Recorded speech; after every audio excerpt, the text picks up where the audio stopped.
Authenticity is your divine path. This is my message for today. Please use your own discernment, take what resonates with you, and just leave the rest. In this modern day and age, more so than at any point in human history, the media we consume is tailored to make us conform and emulate being someone else. Copy the latest trend. Look at this thing you need to be outraged about. Give up on your dreams and be realistic. These messages strike at the heart of our insecurities and our limiting beliefs. They capitalize on them by evoking emotions of fear, inadequacy, and the lack of self-belief.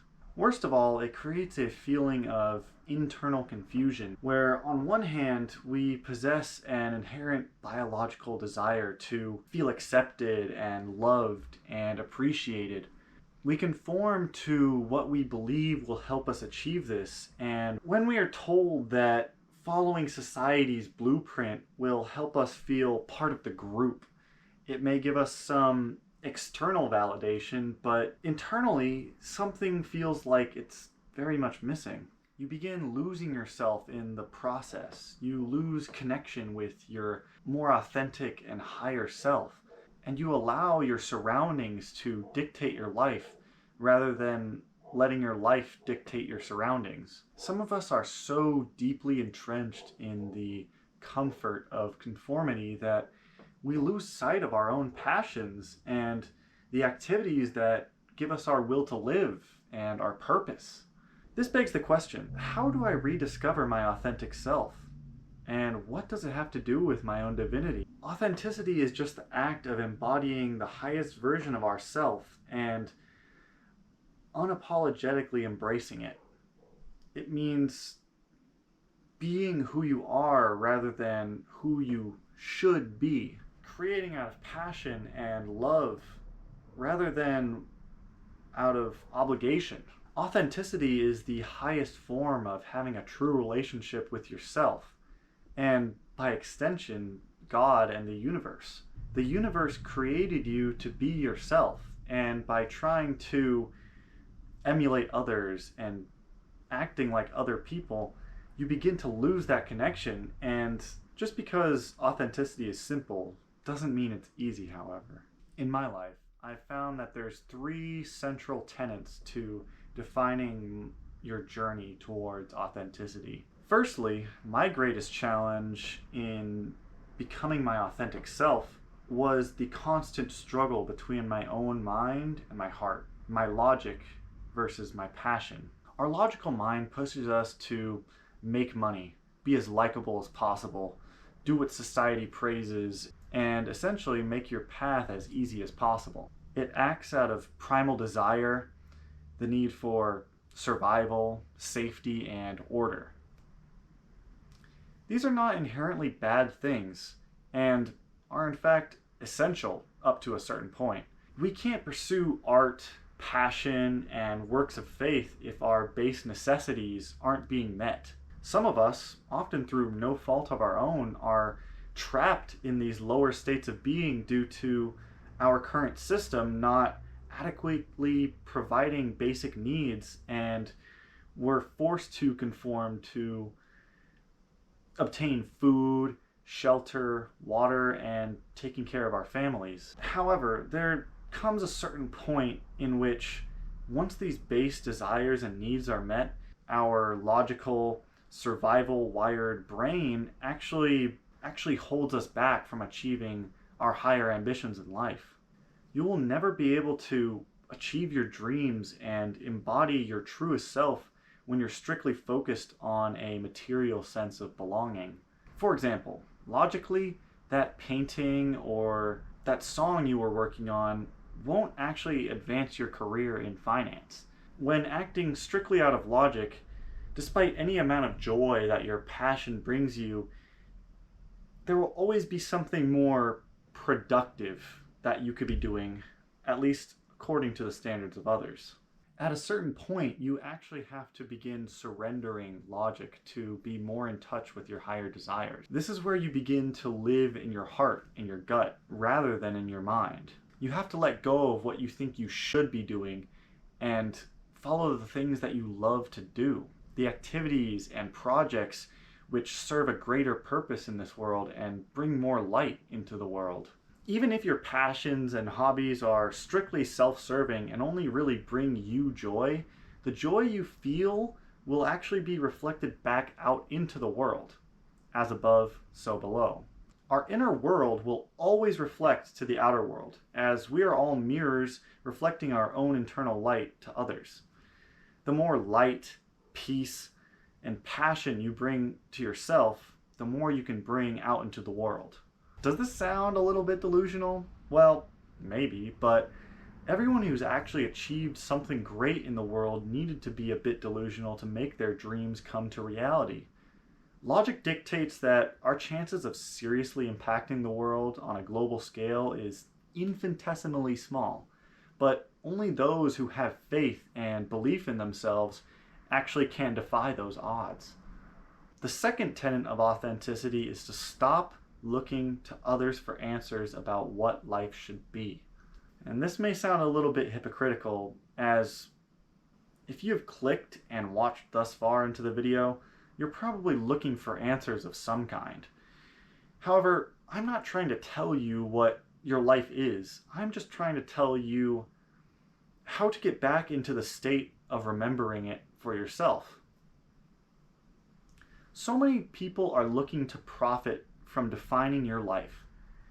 You should do this, read this, buy this, act this way, and then you will find the happiness you're looking for.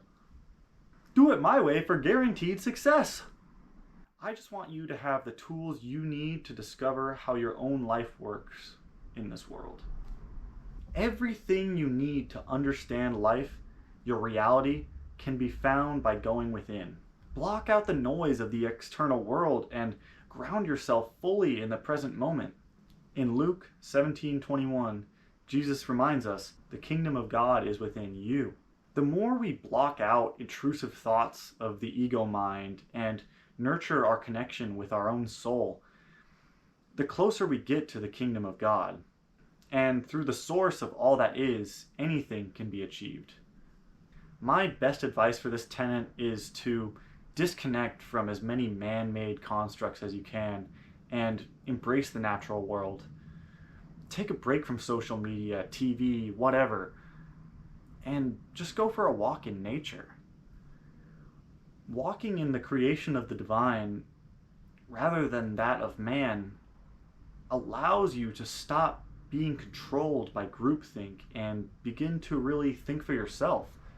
Meditation and prayer are also great practices for leaving surface level thinking behind and allowing your subconscious and your passions to rise into your awareness.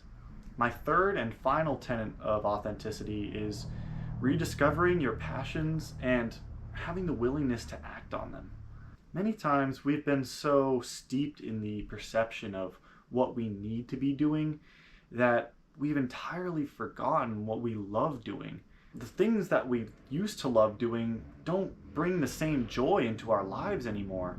The childlike wonder and presence and amazement that we grew up with slowly giving away to a jaded, cynical view of how the world is.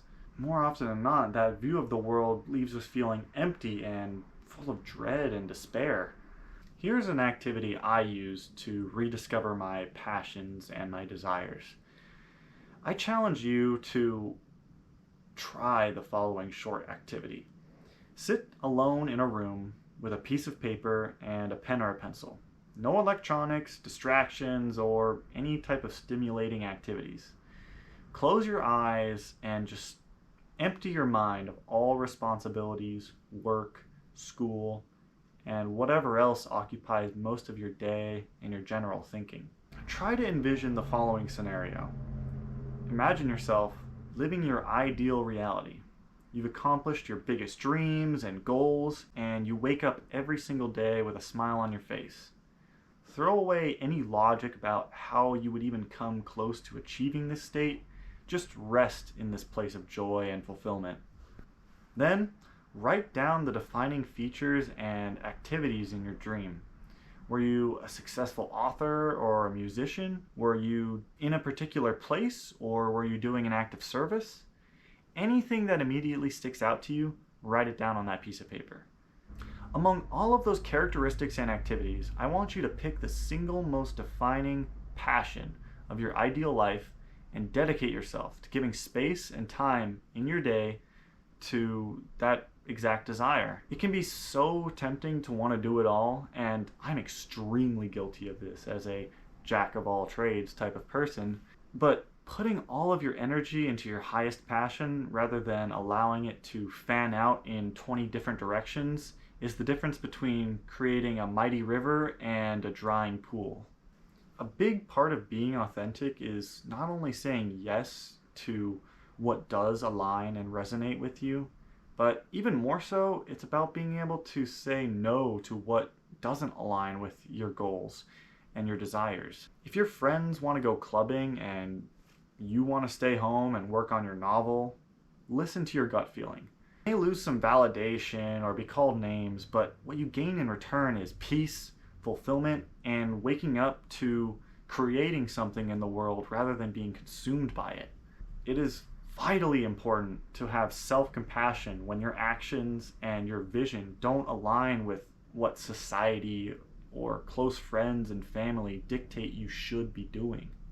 This authentic, genuine, grounded, and joyful version of ourselves doesn't need external validation to feel worthy of belonging. Nothing is more empowering and liberating than being yourself without fear of criticism, material necessities, and the constant need for validation and acceptance. Choose authenticity. Choose your highest path. Be the greatest version of yourself that you can be. All things can be achieved when you surrender yourself into your heart space and follow your passion. Obviously, we all need balance.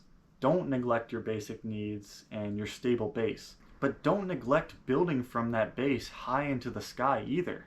The more joyful your view of life is, the more joy you will bring into it. I hope I've provided some value into your life today. This date, 11/11, is a very energetically powerful time for setting intentions and planting the seeds of change. Don't wait until the new year arrives to begin thinking about change. Make it so your resolutions are already in progress by the time 2025 rolls around. I believe in you, God believes in you, and so it is. Love you guys.